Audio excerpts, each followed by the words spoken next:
כל עניין של סדרי עדיפויות. יש עכשיו 14 מיליארד שקל, תקציב פנוי לממשלה. מישהו בא ואומר, בוא נעשה משהו עם זה לעניים? דברים אחרים יש להם כסף. רפורמה במס, יש הרבה כסף.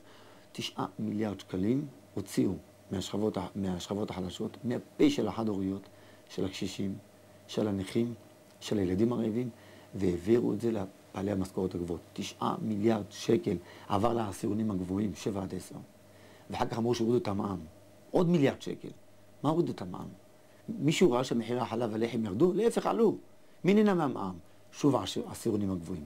10 מיליארד שקל בסופו של דבר נגזל, נלקח מהפה של הקשישים, החד-הוריות, הילדים הרעבים, הנכים, החולים, הסיעודים, המוגבלים.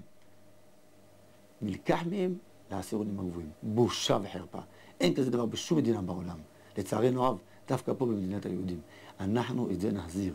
נחזיר את הכבוד האמיתי למשפחות, נחזיר את הקצבאות, נחזיר את התשלומים שנגזלו לחד-הוריות, לנכים, לסיעודים, ונעלה את שכר המינימום שאנשים יתפרנסו בכבוד.